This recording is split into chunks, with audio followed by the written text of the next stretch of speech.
Hey, and you are back with Stephen Kepfer and Paul Veracci on Film Fights with Friends. We could have said it together. We could have. You could have, Jesus, man. You always got to fuck it up. Sorry. You want to go again? No. And we are your friendly neighborhood action filmmaking podcast. We're still working on this intro, but yeah. Oh my God. We got such a great episode today. This interview with Tom Denier.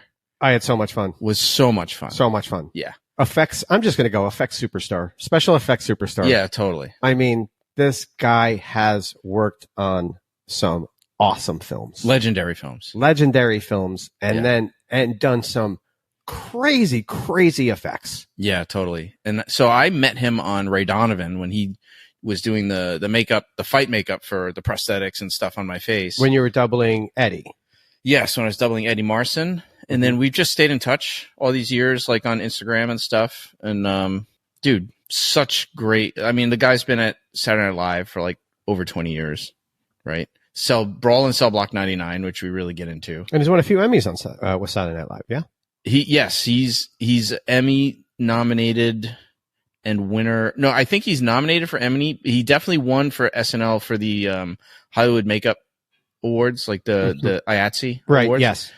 And he was nominated for Pose. We talked a little bit about that, and for an Emmy, and 3 Saturday Night Live Emmy nominations. But dude's awesome. I can't wait for people to hear this interview. And he's so just down to earth, right? And just down to earth, and wants to sit and tell stories. Yep. Dude, I want to go to his office, the background of his office with like heads and bodies and stuff around. It's like just amazing. Look around. It'd probably be like a museum. Hell yeah, dude. This is like what we dreamed of when we were kids and like looking at Fangoria magazine and stuff. It was like, he's living it. Yeah. I mean, the fact that he worked for Rick Baker, how amazing. That's amazing. And he knows like H.R. Geiger. Yes. What? Yes. Crazy stories coming up, guys. Dude, crazy stuff. So we're going to go into Ray Donovan, Cell Block 99, and just a whole bunch of other really, really cool. Dogma, Jay and Silent Bob. Yeah. Just great stuff. Great stuff. Shoot, man. We've got some cool stuff coming up, though. Yeah. What's going on in your life? I mean, my life, not too much. Doing the collectible stuff. Mm-hmm. Same old shit, man. Nothing too crazy. Works a little slow. What can you do? Yeah.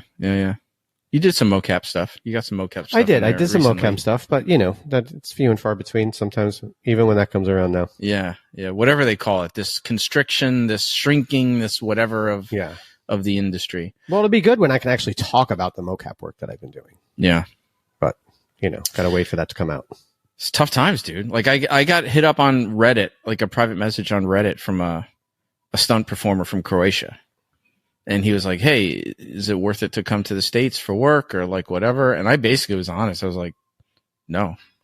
I was like, dude, the work is so not plentiful right now. Mm-hmm. And not to mention our country's current proclivity to fuck with immigrants coming here for work and whatever. I'm like, dude, you don't want to come here. Yeah. Like the risk is so not worth the reward, even if there were the jobs here, but there aren't the jobs here. The work is going over to where you guys are. Right. And then, it's like, what was the other thing I was reading that as productions are so close to Canada that as that dollar drops, they'll probably just go and shoot over there. Yeah. I mean, who knows? If they can get there. Yeah. So I was just like, all right. Well, I just was like, I'm sorry to be so not optimistic, but I don't think you should come here. No. Anyways. Yeah. But about getting jobs, I was helping a coordinator recently wrangle some talent for a potential production. The coordinator hadn't signed on the dotted line yet, but he was doing some recon. I was here. Yes, who is doing who's around in New York to fit a particular bill. Yeah. And what's really annoying, dude, is and this is where I really have empathy for the coordinators who regularly coordinate, which is not me. The people that just ignore what you write just so they can reply and hope they get a callback. If I put a post that says I'm looking for 20-something Asian and Yeah. whatever, you will literally have, 5 foot, I'm 56, but if you wig me, I could be, right? it's like No dude, one listens. or No one reads. or the post, like I posted it in a Facebook group, right? It's a local Facebook group. I'm like, hey, email this email with resume, reel, who you'll let, a reference if I don't know you. They'll just put it all in the comments. And they just put a fucking selfie in the comment of the post. I'm like, did you not fucking read the thing that says email this?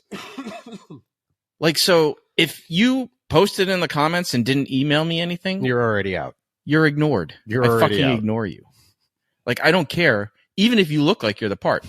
Even if you're the most fucking perfect look, the fact that you can't follow directions is a big strike against you. Mm-hmm. Or if I say I need a Caucasian and you're not Caucasian, Yes. or if I say I need a woman and you're a man, or, Yeah. like it's amazing. People are just read the fucking instructions, follow the fucking instructions. Mm-hmm. This is a pro tip for you aspiring people when you submit to shit. Just read the instructions. Read the instructions. If you can't read the instructions on a simple post, what are you going to do when I send you, or when the second AD or whoever sends you all the call sheets and this and that and where to go and blah, blah, blah. They send you, and can you read that? Follow those directions. You can't follow a simple direction on a post. It's so annoying. Mm-hmm. It's really fucking annoying, dude. I'm just venting on here. Dude, I mean, Sorry. no, I get it. But Yeah, man. when people can't do that, especially when it's not just one thing. You got blues, you got pinks, you got all different all different versions of everything you need to read too. Yeah. Because they change. So Yeah, then yeah. you got the blue, you got the pink, you got the whatever, and now the yellow's out. Yep. You got to read them all. Yeah, you got to read everything. Yeah. And comprehend it. Don't just read it. Don't just breeze through it. That's why I read slow. Yeah. I thought you read slow because you were. That was close. That was close. It was there. On That's the tip of my close, tongue, bro. dude. I don't know. It was on the tip of my tongue. That's close. I might be able to. I should be able to break a bottle over your head for that one. Yo, dude. So we got hit up today. I don't know if we're gonna get it yet, but maybe we'll know by the time this episode airs. We got a reach out from the CBS. No, Basically? not CBS. Not CBS. This No, is not CBS. not CBS. I get these confused. But it's the ad agency that is doing marketing for Mission Impossible: Dead Reckoning. Yes, Yes. that's right. And we thought that they heard about us from CBS. from CBS That's because right. we did the Mission Impossible spot on CBS mornings. With the last Mission Impossible. Yeah, with the last Mission Impossible. So we were like, oh, they must have, No clue. but no, they didn't. It was purely coincidental. Because we're awesome. Yeah. If we don't say so ourselves, maybe not. We might not get it. Right. But anyway, so we put in a bid. They had a idea for some marketing Mhm. stuff for the upcoming movie, and they reached out to us. So let's see what happens, man. That's pretty cool. Hopefully next time we'll have some good news. But we'll put the old CBS Mission Impossible spot in the show notes, so yeah, good idea. so people can see it. That was fun. Yeah, we taught Tony DeCoupiel how to do a little fight, And a little pull. and we did a little hand hand pull pull with him. Yeah, it was cool, man. That was fun. Yeah. Let's just talk about this amazing film festival that we sponsor. The Art of Making Film Festival. The Art of Making Film Festivals, The Art of movies. Making film. What? The Art of Movie Making Film. The Art of Festival? Movie Making Film Festival. You'll get it right one of these Oh days. my god! There's so many words in these. Between that and Jared's school, I'm just never going to get this shit straight. Oh my god. Yeah. No, let's not go there again because I don't remember the name of Jared's school. It's the New York Stage Combat Screen Stage. New York Combat Stage and Screen. Is that what it is? Yes. Good for you. Yeah. No, I'm You just got it. fucking around. I know. No, we love Jared. Of course. We love Jared. But yeah, the Art of Movie Making Film Festival coming up this October. Mhm. And they will have a best stunt performance category, and the winner of which we will invite on this very show. Yeah, along with effects, Yeah. puppeteer, Yeah. all kinds of different. all Actually, kinds of great very awards. much in line with the our we have guest on. today, Tom. with Tom. Yeah, They celebrate all the crafts in the movie making industry, like not the best actor, not the best cinematographer. It's all the set decorations, puppeteers, special effects, wardrobe, like that kind of stuff. So definitely an awesome film festival here in New York City. They actually just had a LA summit. They're doing like these little they did an Atlanta summit, they just did a LA summit, like a smaller festival. And our buddy Hugh Fitzgerald was on the panel out there in LA. Love it when a plan comes together. I all of a sudden just realized a plan we just had come together. What's that? We have another date. Oh yeah, that we can now fucking talk about, dude. Yes, we can talk about it. Right? August, like holy shit. See, I just remembered too. Our next live event. That's right. August 16th. We just finalized the date last night. And we are going to do advanced screening. Is that what we're calling it? Yeah, we're doing an advanced private screening of the Safe Sets documentary. Which is killer. It's such a good film. For those of you that have the opportunity to come to this, definitely take it and come see it. Well, the only way to have an opportunity to come to this is to support us on Patreon. That's right. And be on the invite list. Because we will not be selling tickets. It will be invite only. Mostly to industry people. Yes. But if you are a Patreon supporter, you will be invited to attend. So definitely think about supporting us on Patreon. Please. And being part of our community, man. Otherwise, like, subscribe, follow. Yeah, we love when at the last screening was great. We met the Patreon folks that came by. It was very cool to meet people in person. Did a live Q&A. It's great. Yeah, and then hang out and stuff. So yeah, August 16th at noon at the Stewart Cinema and Cafe in Brooklyn. Cool little place, guys. Yeah, totally cool. So I'm really looking forward to it. And our second live event, which is very cool, man. That's hot off the presses. Hot off the presses, guys. Cool. So, yeah, that's about it, man. So I would say if you're aside from Patreon, how else can people like support us? Like us, subscribe, follow the YouTube. Give us some reviews, man. On Apple, you can review us. Comments, Apple Podcast, comments on YouTube. Any kind of engagement, we will give you a shout out for sure. Definitely. So, like, subscribe, follow, all that stuff. And if you want to be on our mailing list, shoot us an email at fightingwithfriendspod@gmail.com. That's a fucking mouthful. Yeah, it is. I just did it. So yeah, shoot us an email and we'll put you on the mailing list. All right, guys. So here we go. We're gonna bring in Tom, and this is such a great interview. Such a great interview. It's not that I wanted to end all of them, but this one I was like, this is definitely a YouTube view. Mike, just one more drink. Yeah, totally. All right, let's go. Let's bring in Tom. All right, here we go.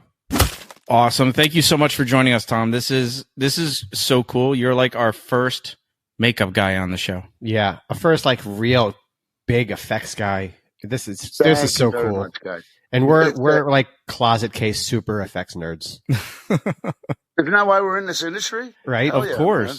Of course. Yeah. I mean, we definitely want to get into it. I mean, we were talking before we got on here, like when I was younger, I wanted your job. Like I was a big Fangoria magazine fan, and then American Werewolf in London came out, and this is what I want to do. And I spent my youth making Super 8 movies, playing with latex, doing all that stuff. And then I actually went to summer camp for filmmaking where at New York Institute of Technology when I was a kid. And we did a kid, I wish I still had the film, but I don't, but it's, we did this kid version of American Werewolf in London where we were like just putting latex all over our faces and stuff. It was awesome. I have an effects kit like at my house. And when I watch TV, I sit there and I take the mortician's wax and I do stuff on my hands and I make scars and bullet holes and bloody stuff. And yeah, I used to jump off my roof onto the cushions from the back deck because stunts. I was like, I could do this. I pad here, pad there. So we should trade. We switched. We should trade jobs. It's like skitching when you're a kid. That's it, man. Drag behind, God knows what the hell could have happened to us, man, because, I just, Indiana Jones, I'm like, yeah, sure, I'm going to drag behind my Jeep in the snow with a chain. And, thank God I'm still here. Yeah, right? All of us. We did a lot of stupid things. Too many. There's a story my mom tells, like when I was real young and we were going to the YMCA for like swimming gym, and it was my first day and I had no idea how to swim.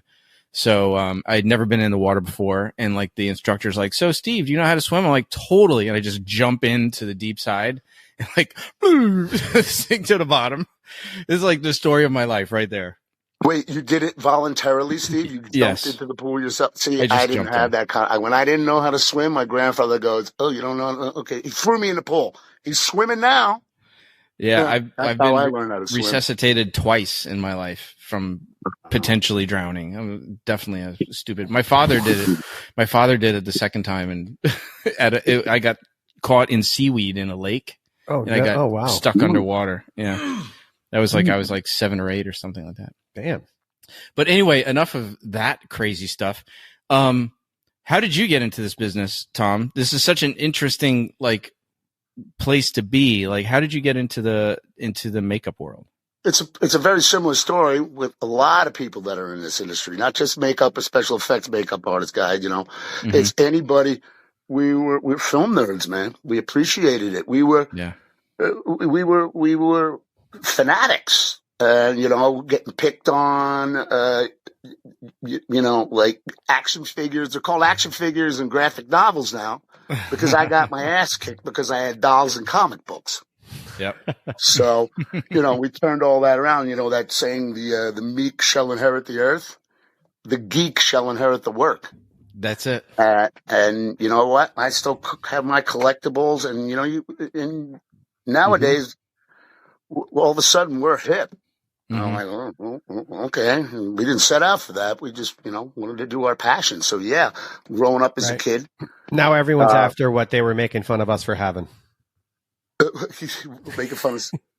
Yeah, exactly. And, you know, thank God I had supportive parents. My mom is very artistically skilled. My dad is amazing with his hands. You know, he's 3D. My mom's 2D. And, you know, and thank God for the support, because I think that's really important. And it's one of those things you got to want to do it. You know, you got to wake up every day. And, you know, if you don't have that, you know, I hear so many people's like, I wanted to do that, and I wanted to do that. I go, well, yeah, well, why didn't you? You know, not enough. You know, you reap what you sow, and you know, I had to, you know, I washed my ass in a splash sink in my shop in Dumbo, Brooklyn, for 6 years. You know, no AC in the summertime, no heat in the wintertime, sleeping illegally. Sounds like the gym. I used to have to go to Gleason's gym to shower.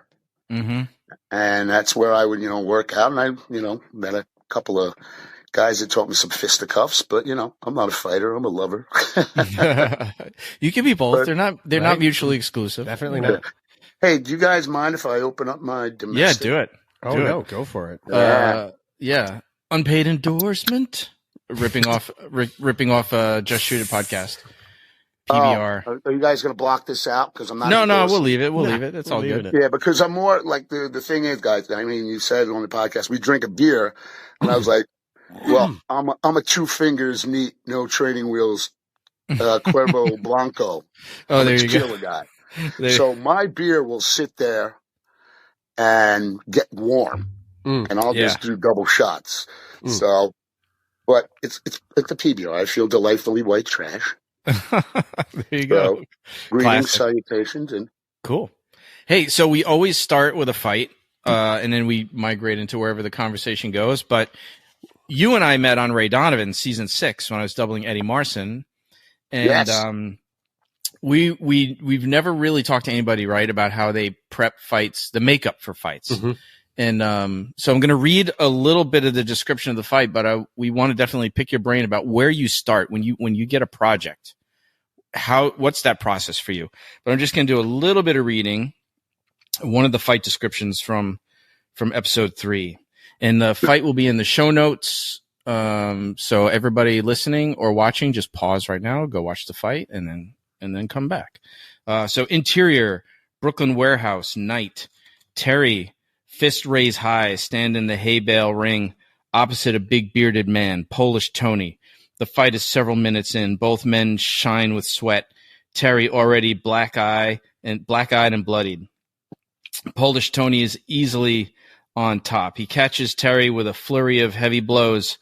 I can't read some of this because it has my notes, my choreography notes on it. So, but and back for more punishment. Polish Tony uses Terry like a punching bag and throws him like around like a rag doll. Terry's taking real pummeling, and that's when the real men stand up.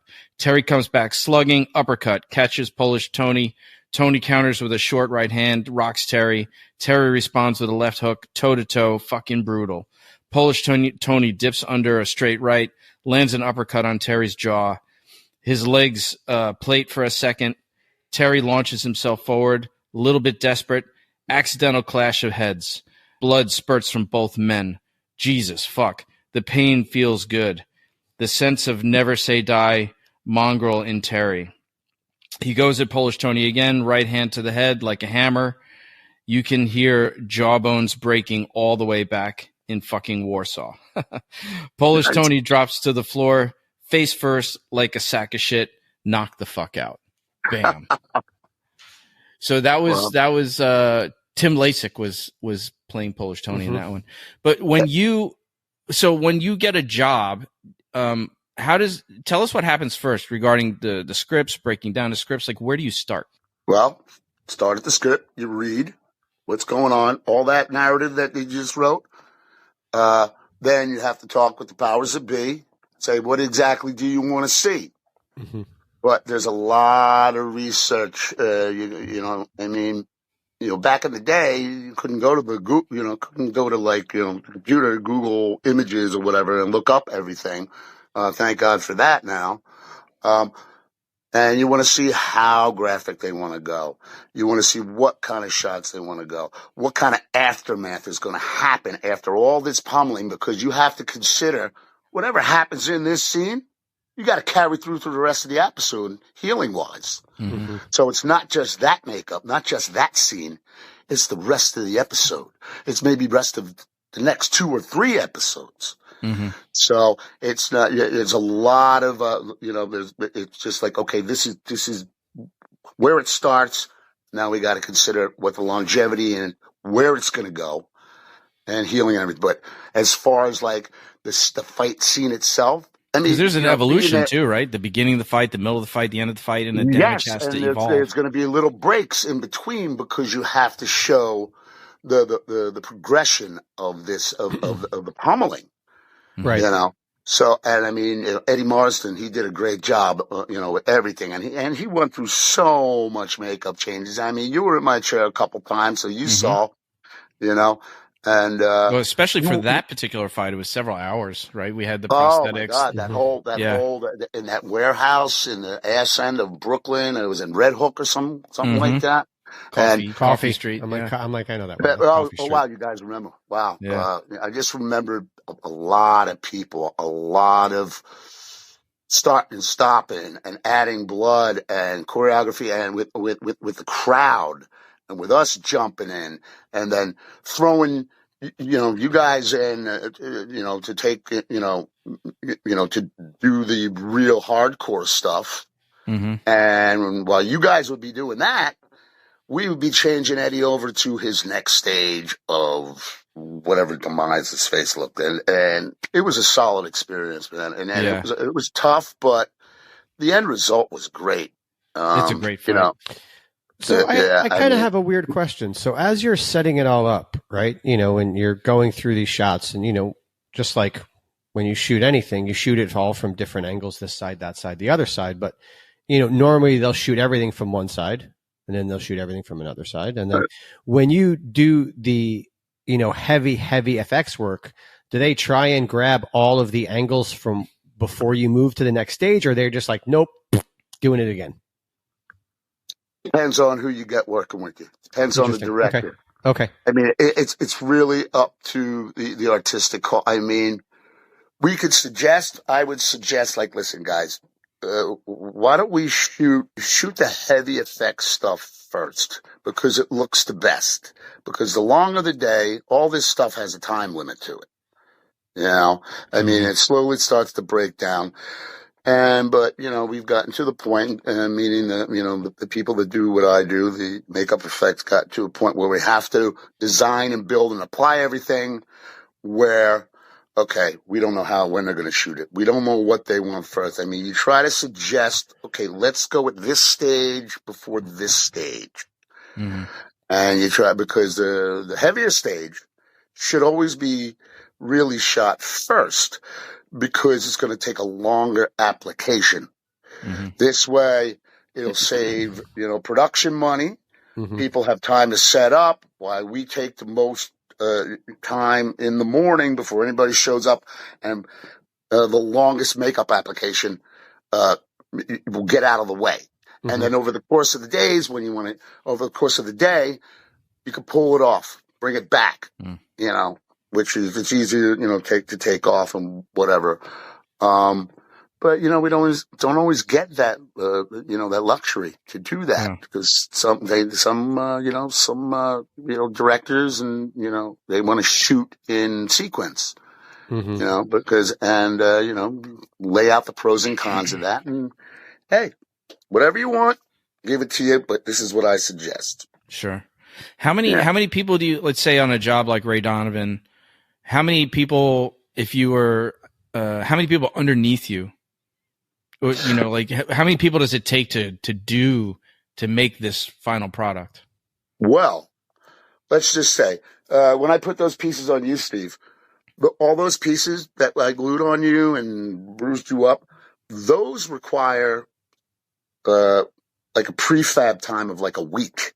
Mm-hmm. Because you have to sculpt all these prosthetics. First you got to take a life cast, and you got to sculpt them, and then you got to make a mold, and you got to cast them, and then you got to prep them. And that's like, that's like a work week just to get these pieces ready. And then on the day, it takes a couple hours, at least to apply.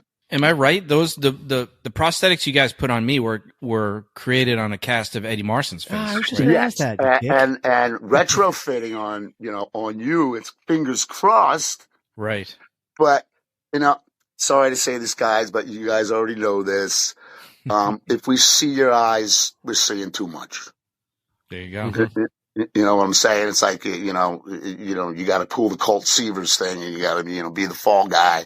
Mm-hmm. And you don't really get the recognition, unless you play a bad guy or something that's featured, right.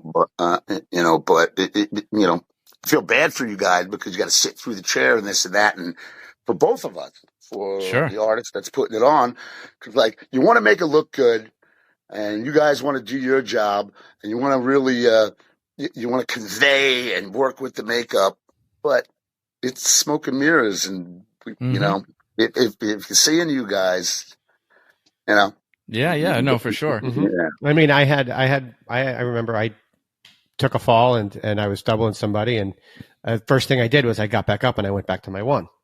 And they're like, why? And I was like, because I didn't cover my face. I was like, I got to do it again. I was like, wow. I don't care how good it is. I was like, I know that camera saw my face. I was like, they're going to ask me to do it again the second. Do you usually have the luxury to do that, to make that call? No, I just knew it was going to happen. So I just started heading back that way. Good for you. I was like, I know they're going to ask again. I was like, I know exactly where my arm was, and it should have been here. Right. Because as I was going through the fall, I realized everything, and I was like, shit. And I just started walking back to one because I knew they were going to need to get it again. Because you knew the blocking was off and you saw your face in it. Yeah. I was like, I know they're going to see my face. I was like, I'm going back there. That's why you guys got job security. You know what you're doing. Tenure has its privileges, man. Job security was that. Yeah. Right. But yeah, man. So Ray Donovan, that season had a lot of fights. So you guys are probably loaded up with tons of work. Not just underground fights, right? But just like every episode. There was so much other work on Ray Donovan. Like what is his name? The guy that played Jim Sullivan. I know who you talk about. I forget the actor's name, but yeah. Well, I got a full size. I'm looking at a full size dummy of them right now. Oh wow. Yeah, but for other than making dead bodies and people being buried and shot and beat up, and it is okay. We'll get it done. What do you need? Yeah. Okay, and and just don't pull a day on us. We got to build this stuff. you know? Mhm, So, mhm. and I was working with the first season that I was on was season 6, Yeah, I that's believe. when we And met. Yeah. I did John Voight's makeup Hmm. and I was his makeup artist. But I had worked with Liev in the past. I worked with Liev on the what is that movie? Chuck. Oh, cool. Mm. I did all his Chuck Wepner beat up makeup stuff Oh, with him. nice. And did you work on Lights Out too? Yes, I did. Yeah. I did Holt McCallany's makeup. Yeah. That's Wow. it, man. That show, I loved that show. That was a great show. That was a great show. Yeah, Holt's Yeah. a great guy. Holt's a great guy. Yeah. Well, yeah, I worked with Holt a few times, but yeah, I did a lot of stuff like that. Hmm. And, you know, making monsters and being a monster or whatever in a full suit, there are no guidelines. There are no, like, you don't have parameters that you have to follow. Like, you could throw, like, creature face and a full suit on somebody, Hmm. you know, and they got to work with it, blah, blah, blah. But when you throw, like, a nose on somebody or just a piece here, you got to blend all this in. Yeah. So you got your, you know, that's tougher. Blending is so like hard. a full creature. It's the subtle stuff. You know, I went to Macy's and literally asked one of the makeup ladies on a slow day in White Plains, and I asked her to show me how to blend. I didn't know how. What else am I going to do? Yeah. Right. But that brings up an interesting question. Like, so what's the dividing line between all you guys, between hair and makeup and the SFX and all, like, cause like even like sometimes, like, let's say props and wardrobe, there's that, like, who's handling this? Is it you guys or is it us guys? What's the crossover with all you guys? Well, like special effects makeup, like, you know, what we do. There's a lot of construction. It's not just makeup. It's, you know, you're making molds, you're grinding, working with fiberglass and polyester resins, making molds. This is like heavy shop work involved. Mm-hmm. You know, it's not like, you know, people come, oh, I want to be a makeup artist. Well, okay, well, there's lipstick and stuff over there. No, well, I want to do special effects. Well, it's not just putting something on somebody's face. You got to fabricate this stuff. So it's a whole other process beforehand. You got to mix all that crap. Yeah, but right? That's that. Like you got to make the silicone or the epoxy or all that stuff, right? What you just said? That's crazy. Yeah, one and the same. Yeah, and then with that said, then you get on set, and then and then you're applying it on the actor and whatnot, and then depending on who the actor is, if they want to be, accommodating, or if they're not accommodating, allergies, you have to be accommodating. But it's, I like to be in the union, and IATSE 798. You have to be able to do everything from light prosthetics to, like, I can glue on eyelashes. I can put lipstick on. I love it when we get some, like, I got to go in, if I have a slow season, I'm like, sure, I'll go in and do some background beauty or whatever. And they sit in my chair and they look at me. I go, don't worry about it. I got this. And then at the end of the day, I get the older ladies come, oh my God, you did such a great job. I go, well, I know what I like. And so, there you go. Good, but, yeah. You also worked on Noah. So what do you do when you throw the element of fucking water in with everything you have to do? That I learned, because obviously we know a lot of people that worked on that film, and almost everybody was like, it was a nightmare. Oh, I actually had a good time on Noah. I mean, I was in charge. I was the third seat in the makeup department under Judy Chin and Margie. Margie's going to kill me because I forgot her last name. Anyway, sorry, Margie. We love you, Margie. So I was the third, so they basically put me in charge of all the background team. So I had to put a team of makeup artists, like 25 makeup artists, because we had like anywhere from like 200 to 400 background. And in the range, so, you have to do research, and like, there's a lot of like, figuring out, like, how the hell is we going to get this to stay on? So with that said, I talked to people like actually Rick Baker. Oh, legend. Legendary. Yeah. Oh, I worked with Rick. Oh my that's God. That's awesome. so cool, man. Oh, you kidding me? Boing. Yeah, it was like, I worked with Rick on, he gave me the job and I couldn't believe he's like, you want a job? I'm like, yeah. He goes, don't fuck it up.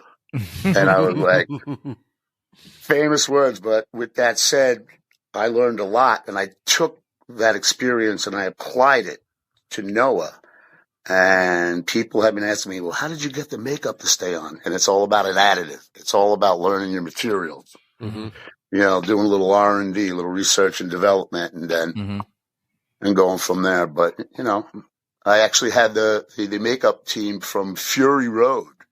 When I was sitting on a panel at a trade show in New York, the team from Fury Road came up. The makeup department head goes, how did you get everything to stay on in the elements? So I pulled her aside and I said, oh, okay. So the secret sauce. Yeah, but it's literally, yeah. But it's so actually speaking an of additive you add. Yeah. It's an additive you add. It'll stay on all day, but you know what? The extras, you bitch about it at the end of the night. Yeah, here you go. It's a little tenacious, the stuff, but hey, harder to get off, but stays on, right? Yeah. Yeah, exactly. But you brought up Rick Baker. I'm curious who your mentors are. Like who kind of ushered you into this business? Like at some point, right? This is what you wanted to do. And then how did you get brought into the industry? Okay. So shall we start like who was that? I was born. I was a fetus. When I was a kid, my grandfather took me to the movies, and this movie Star Wars came out. Oh, you guys might have heard it. Sorry, what was that called again? Star Wars, I believe. I think I've heard of it. I think I've heard of something like that. Yeah, I think it has some notoriety. But my grandfather, I remember, he goes, "Hey, I heard about this movie Star Wars.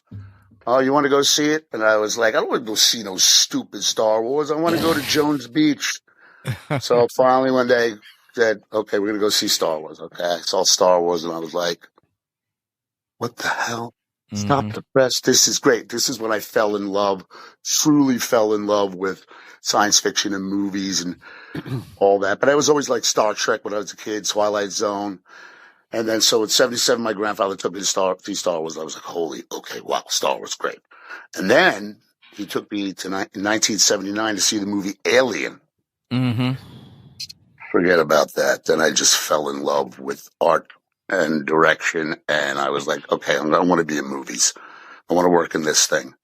And I grew up in front of the TV. And so just persevered for years and years, as a kid, always put stuff on. I always had the best Halloween costume. You still do, but your Instagram is awesome, dude. Yeah, it is. Oh, thank you.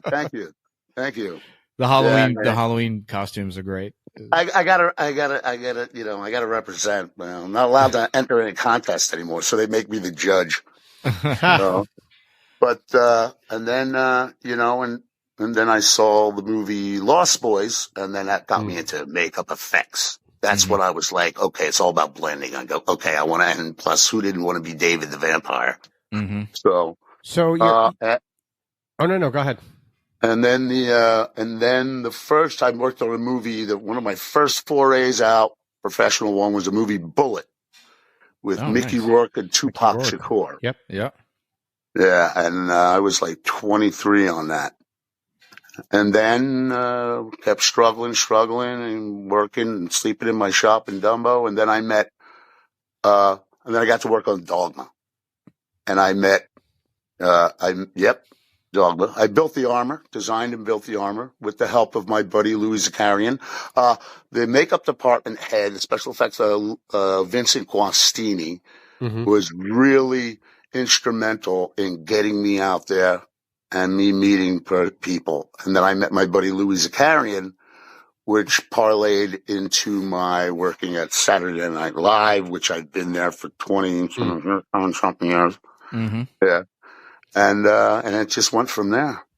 And, That's awesome. Well, I recently watched Dogma again because, again, it was so hard. It was so hard to get because of all, it was tied up in all the rights. So I finally ended up buying a copy, and I forgot how effects driven the final scene was. Yeah. We got the Golgothan, the shit monster. Mm-hmm. You got all the angels. You got ripping their wings off and ripping everybody apart and shit. Yep. That was a lot of work, but I'm really proud of my armor that I built. I mean, you see it in the background over there. Oh, yeah, you got lots of cool. There's some heads back there too, prosthetic heads. Yeah. I didn't just fucking look behind me. Don't laugh at me. Did you look behind yourself? No. That's awesome. Is there somebody behind me? He's still there, isn't he? Dude, when you I mean, it must be like a kid in a candy store, right? When you get a script to first read and then your imagination go crazy. I mean, are there times when you envisioned a certain? I know we have to help collaborate to tell the story, but are there times where you envisioned it one way and they wanted something else, maybe not as cool as what you were Cell Block 99. Oh, okay. Let's pause right here before we go there. Yeah, but you asked that, I'm going to give you. That's the best example of perfect. How I saw something different than the powers that be. But we'll get to that, I guess.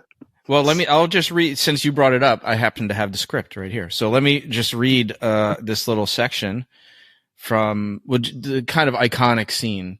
And it's also the scene why I always think of Brawl in Cell Block 99 as dragged across concrete. Because there's so many people dragged across concrete in Cell Block 99. I am very proud of that effect. Dude, so this is that scene. The Chinese man wobbles. The Texan seizes him by the hair and throws him to the floor. Cartilage snaps. Blood squirts from his nostrils. Bradley sets the sole of his right sneaker on the back of Johnny Moo's head. Do what I say or I'll kill him. Eleazar shrugs.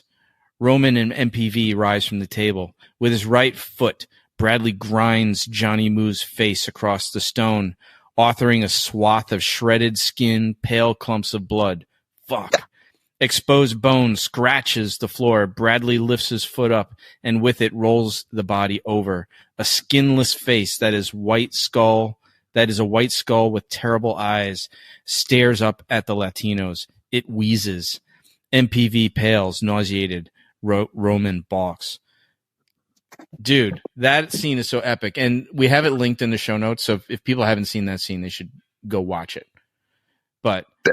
And we have the picture of you. We ripped the picture of you off your Instagram. My Instagram? Yeah. With the body. The whole execution, the functionality of it was really important. The aesthetic of it was a little. The director Craig Zoller wanted very homage to cheesy 80s. Mm-hmm. So people love this movie. I was going to say it had a little Toxic Avenger to it.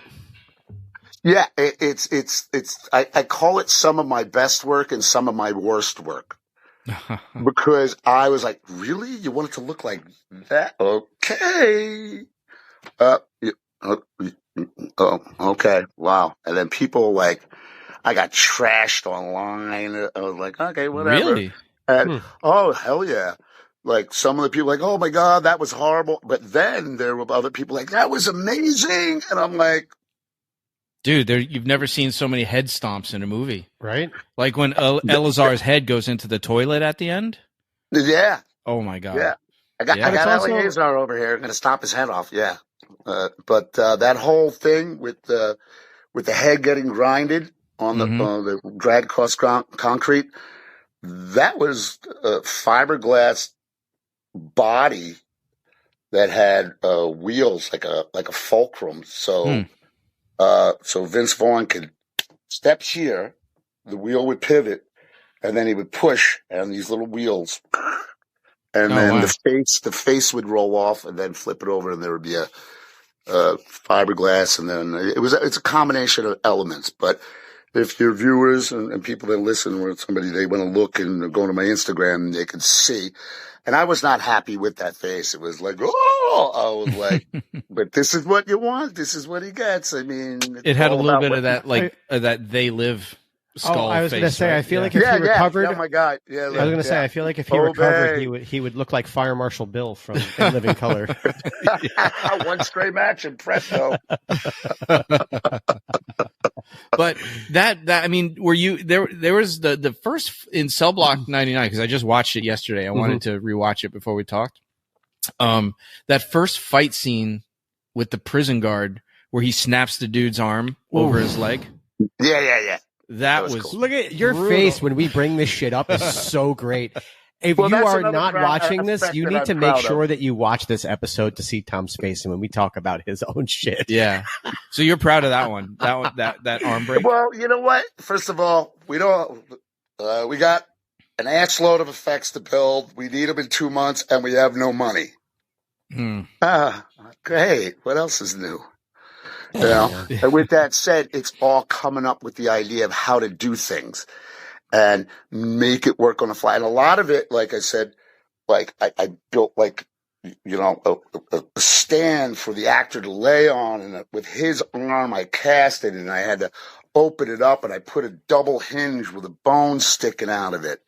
And then it has to be shot a certain way. And then when I saw it, everybody's like, oh man. Even when I looked in the monitor that day, I was like, yeah, that looked great. Yeah. How much of a, like when you're creating something that's going to be in the middle of an action like that, in the middle of a fight scene, like there's all this action happening before and after, like, are you working with, because I know like Drew Leary was the stunt coordinator on this movie. Are you working with him or getting notes from choreography with him, or how does that, what's that collaboration? Getting notes and giving notes. Decide you got to talk with the director. We always got some producer there. Stunts, wardrobe, camera. Mm-hmm. And you're all going to say, okay, so we can shoot this up to this point, but then we have to cut, and you got to do it, you know, we got to do it then this way, and then you can do an insert here. So it's a lot of, you know, it's interdepartmental choreography. Mm-hmm. And it's, you know, it takes a village. Yeah, and as long as everybody is cool and they don't have egos, and, you know, I'm all about working with somebody, and it's like, if you have a better idea to do it, great. If, don't get pissed off if I say, well, let me suggest this. And then usually it works out great when everybody's on the same page and you're planned ahead. So how would you shoot something like, okay, you know the scene in Fight Club when Edward Norton's punching Jared Leto in the face and there's over the shoulder? Where'd you go, psycho boy? I wanted to destroy something beautiful. Yes. Love that movie. How is something like that edited so seamlessly between the effects and to make it look like the camera never moved? How do you work together to get that? You got to lock off. Well, I'm just going to say I'm no editor. Right. But locking off stuff. Mm-hmm. A hot set. Got to lock it off. Okay, freeze. Nobody touch that. Move that carefully. Mm-hmm. You know, go back. But I mean, like you said, editing. Yeah. It's all in the editing. I mean, that's a whole other specialty. So, you know, we give them the elements and they make us look grand. And a really OCD script supervisor who could be like, yo, that hair is like 1 inch off of where it was before, right? Yeah, that could be to the real extreme. Yeah, it's yeah. Okay, the hair might have been off, but the lighting was dark as shit. So what do you care about that hair? Yeah. One of my first ever things I ever did on set was actually when I was a chef. The movie When in Rome was shooting at my restaurant, and they just asked me to make all of the food for the scene. So the next day, when they were done, they brought in all the plates and they had all the pictures of all the food. And then the next day they came in, they're like, hey, can you make all this food again that's in the pictures? And I was like, sure. And then I looked at the pictures and I noticed that there were bites taken out of the food. So I grabbed a bunch of different cookie cutters of all different sizes and stuff. And I literally made all the plates look exactly the way they did. And I came back in and they're like, well, and I was like, yeah, you said you wanted that. And they were just like, holy shit. You want a this job? Is great. Basically, yeah. And then That's awesome. and then I worked for the rest of it. Yeah. That is great. That's awesome. That you see, because you were diligent and you paid attention to detail, and that's important. It's all about that. So, Wow. You were nominated for many Emmys and awards for Saturday Night Live and stuff, but I wanted to talk about Pose because you were nominated for Pose. I mean, I got to work on one episode of Pose, but it was just in general the show. Like a bit about my background is that I used to work in the healthcare industry, so I worked at Bellevue Hospital in the 80s, and So you saw? so I was there. So like that show nailed it. Like I was in Bellevue in 87 and 88, right?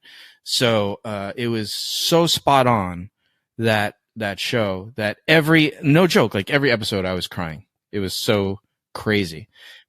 But I know you were working on that show to help with the makeup regarding the people that were living with AIDS.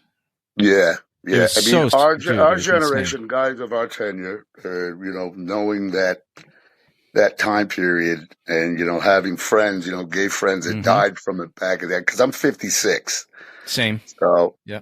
oh, all right, 1969. You guys both got 10 on me. Well, I'm 68, but I'm All 46. right, he's well, 46. He's there. He's we'll getting take it. We'll take it. there. I mean, I grew up in But- Chelsea. Oh, there you Well, go. I was a student at School of Visual Arts in the 80s. I mean, You went to SVA? yeah, sure. I graduated in Oh, 90. nice. Yeah, A couple of buddies of mine went to SVA. Yeah, a lot, But we had AIDS was a huge thing. I mean, I had one of my best drawing professors died of AIDS, and it was I met Keith Haring back then, and and it was just so it was personal, a little Yeah, bit personal. Pose was a little personal, You kind of yeah. related to it. So, Mhm.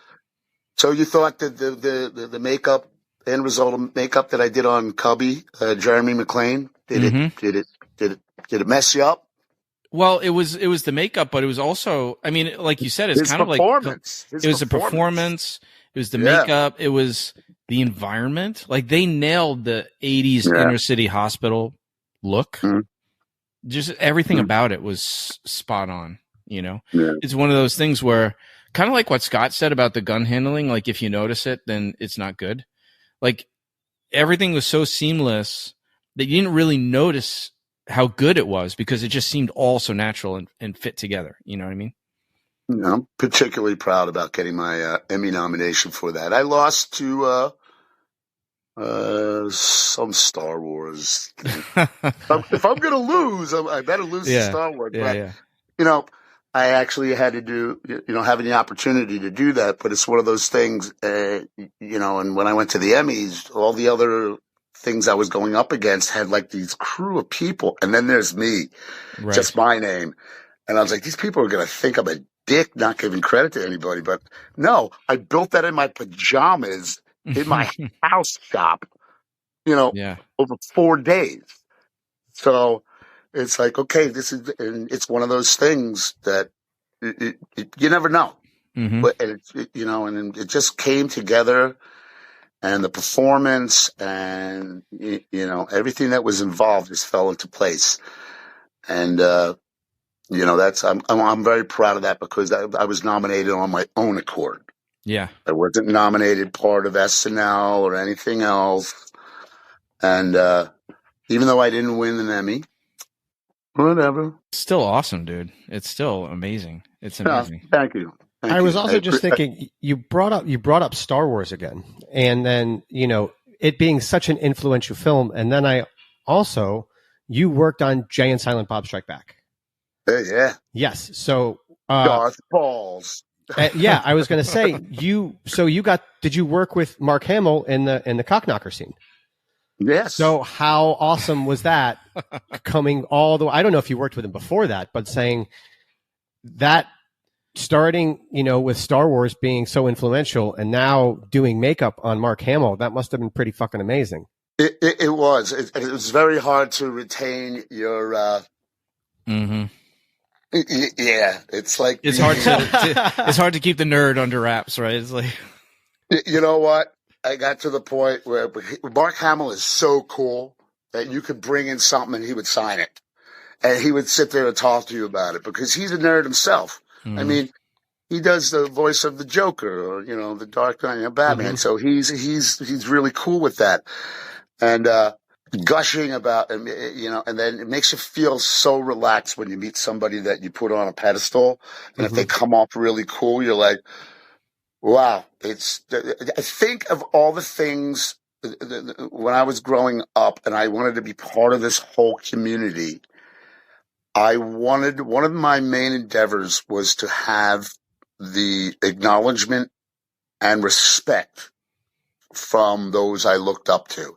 And I did get that with Rick Baker. And I don't know if you guys are aware of who H.R. Giger is. Oh, of course. Please. I built, if you saw my page, I met H.R. Giger a couple times and he was so impressed with my reproduction of one of his paintings to a large scale. He said, "Bravo, it's gorgeous," because I have been looking at his artwork since I was 10 years old. And I've been a huge fan. So I know all the little nuances and all the little different marks and everything. And he was just like, wow, right down to like the airbrushed scratch marks, but I put those in. And where it's a little detail it's about the little details. Yeah. And it's about how much passion you put into it. How, and I'm just very fortunate to be part of this community. Cursed as well. Right. You know what I'm talking about, guys. Yeah, sure. But working on SNL, I bet you've had a chance to meet lots of people that prior you've had on pedestals, Probably for better or for worse, but you've got to come into contact with tons of those folks. Yeah, well, being at SNL for so long, I mean, thank God, my buddy Louis Zakarian, he's been there for so long, and he has really given me the opportunity to, I met Louis on Dogma. He goes, "You want a job?"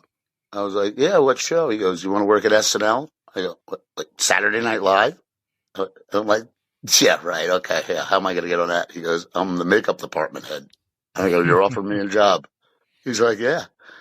So I had no idea who I was working with. I was just being myself and doing the best work. And then when you're hanging out on set somewhere late at night with some guy where you're, off from work and you're like, we're going to go to after hours. And then you create a bond with these people and you don't know what they're up to. And the whole industry is also about selling yourself. You got to convince people you want to buy this. I don't have much to offer, but hey, this is what I got. Yeah, the entertainment part of the entertainment industry, right? We all have. I mean, that's part of it. That's part of it.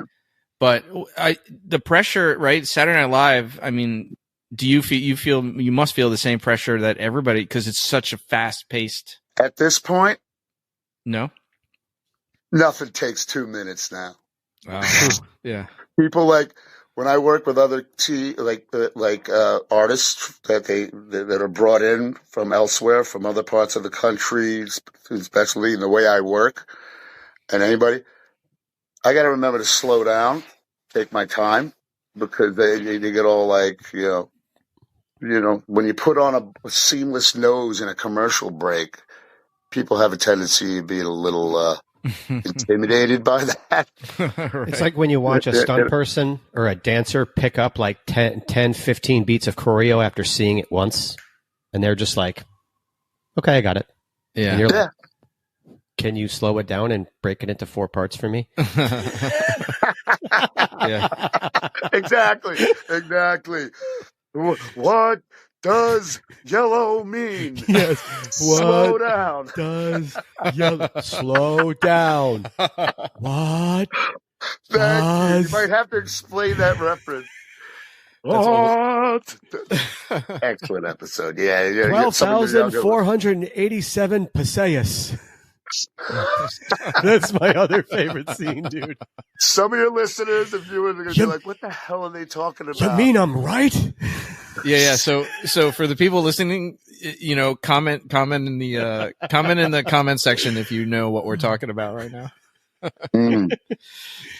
Ignatowski. Oh, and listen, by the way, you told me to bring a beer, so PBR, but like I said, I am not really a beer drinker.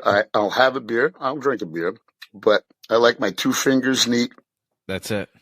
Tequila Blanco, no training wheels, and I'll have those one after the other. This is just more like my soda to wash it down. No. I don't need training wheels with my tequila because I just don't fucking drink it. Yeah. Don't need no training wheels. No training wheels. I mean, if I do drink it, I drink it straight. Yeah. Nice. Yeah, that's the only way. Yeah. So what are you guys drinking, by the way? Well, I actually have to train after this, so this is and I gotta go pick up the baby. So I'm drinking apple juice. You charlatan! We have You set me up. We do have Heineken in the fridge. We drink different stuff. The last episode that we recorded, I drank a Guinness. Yeah. Yes, I mix it up. Oh, really? I mix it up. I usually drink really strong beer. I usually drink like 9.5s. Like I'll drink like Voodoo Rangers. So if you go back and listen, I had that the other day. To the listeners, if you go back and listen to our episode with Cliff Moylan about Patriots Day. So we did 3. See, we were fucking hammered. In season 1. We're doing multiple episodes a day, multiple episodes in a row. Do like 3 in a row, and each one we're putting down like 2 beers. And so by the time we got to Cliff, he was the 3rd one that day. We were so wrecked. And I was drinking, but I was also drinking 9.5s the whole time. Right. He's drinking regular beer, and then we're drinking the Tall Boys, and I'm drinking the 9.5s, and I was twisted. So we fucked up the intro because we do the interview, then we record the intro. Matt, then we do the interview, then record the intro. Our producer called us and let us come back and do it another day. Yeah, because it was just so bad. We got to shoot the boat scene with Quint again. Yeah. So multiple episode days now. We fake it for the first one and we drink in the second one. Basically, yeah. I'm trying to get a gander what's going on behind you guys. We got American Werewolf in London. Okay. Hobo with a high kick. I don't know if you can see Wait a these. minute. Hobo with is that no, that was Rutger not. Hauer? No, that was a different one. This Hobo with a High Kick was a short film, but you're thinking of Hobo with a shotgun. Yeah, I know Hobo. But and then over here we got some John Wick stuff and some Marvel stuff, and and then we got over here we got Starship Troopers signed by Michael Ironside. Yeah. Oh, no way. Yeah. And it says everybody fights, nobody quits. Yeah.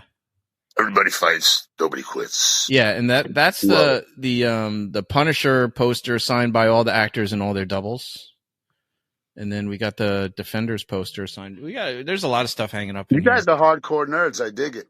Yeah. That's awesome. We always rotate what's on the table. Yeah. Yeah, we switch it up. Like this Saturday, I got a few collectibles behind me. I know they look cool. I know. Yeah, I just want to. My whole place has got so much crap, man. But I want to come to your office and just see what's in there. Come out and hang. I got some action figures. I got loose ones and mint in the box. So I'll let you play with the loose ones. Don't put mint in the box. Oh, my friends, like you said before, like we were doing the stuff that everybody made fun of. Growing up, I would buy 2 always, one to play with and one to keep in the box. I am now selling everything that's open. I have a 4-inch Snaggletooth blue silver boots. I don't know if you guys know what that is. Snaggletooth from the cartoon? No, wait. What? I'm not sure. Creature Cantina. Snaggletooth from Star Wars. Yes, I know what you're talking about. I have the one that is $400 loose. Nice. Whoa. Because it was really a red one. Sorry, totally nerding out now. No, I've got the Cloud Car Pilot in on the card unopened, and it was the recall because it had on the back the ad for Revenge of the Jedi. right? So it's like the Revenge of the Jedi on the back. Send away the proof of purchases to get Admiral Akbar from the Revenge of the Jedi. He also has an on-card Bib Fortuna that's in my closet. I keep forgetting to bring it. Yeah, we're total nerds, man.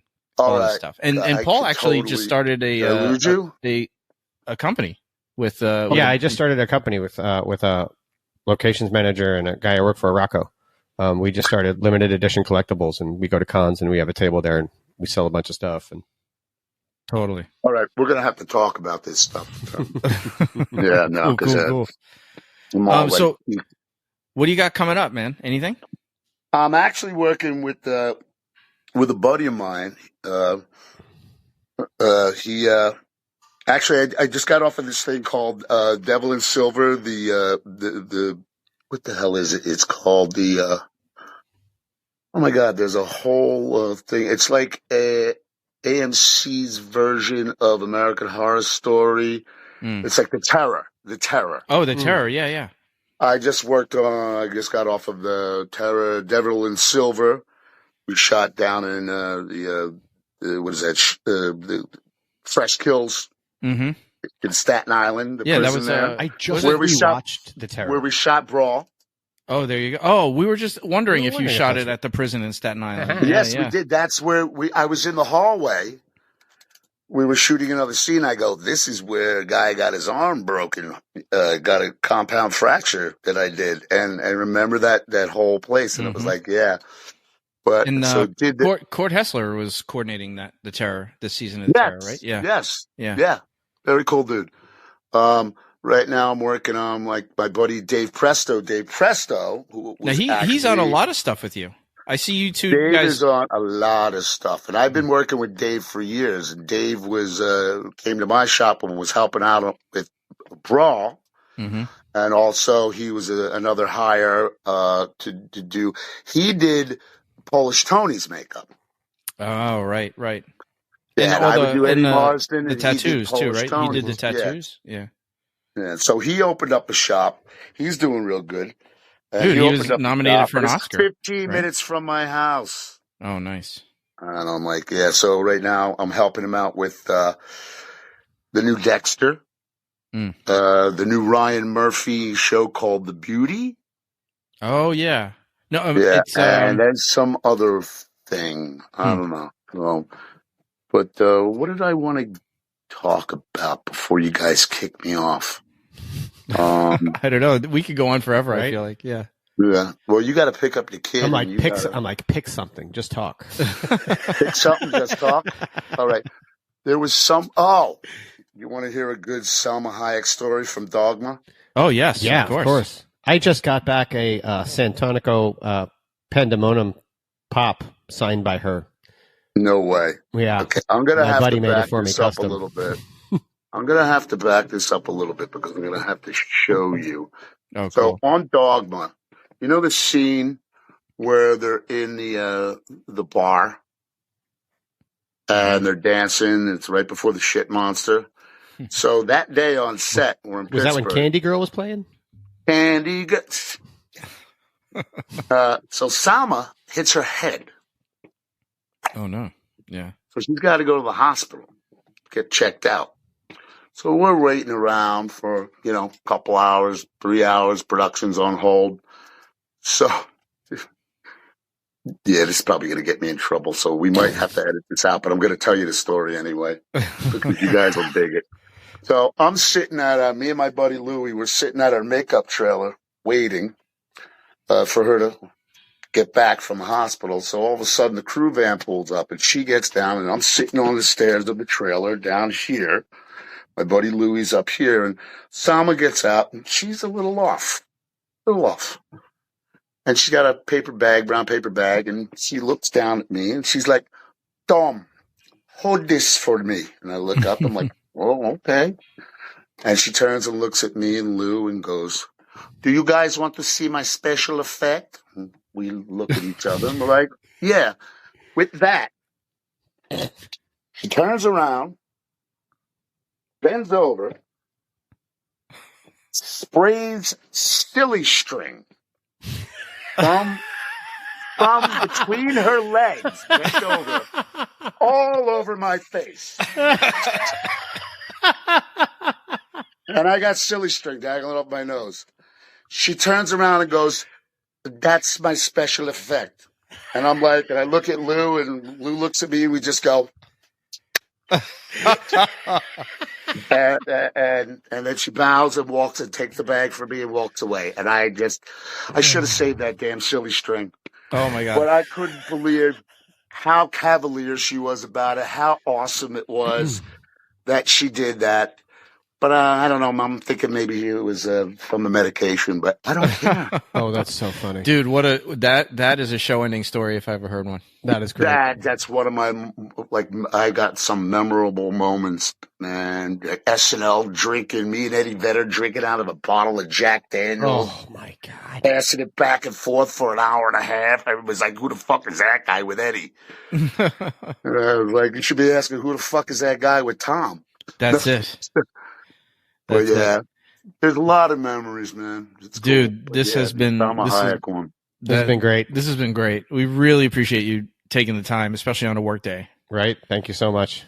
You got it, guys. Dude, thank you so much. And nobody will know that you were drinking on a work day until after this airs later. I already told you. I already said, I go, one of the prerequisites is that you have to have a beer. You have to. There you go. Cool. But you didn't let me know. I could have got like a non-alcoholic. Yeah, right. Anyway. Cool. Consider Awesome. it my lunch break. That's it, man. Thanks so much. And, dude, I can't wait to see you on set again. You got it, brothers. All right. Take care, man. All right, guys. Take care. All right. Bye-bye. Film Fights with Friends is produced by Stephen Kepfer, Paul Veracci, Press Record Studios, and Breakball Studios. This episode was engineered by Matthew Kaplowitz. This show is powered by our supporters at Patreon and is a registered trademark of Film Fights with Friends LLC. Original theme by Aru Luster.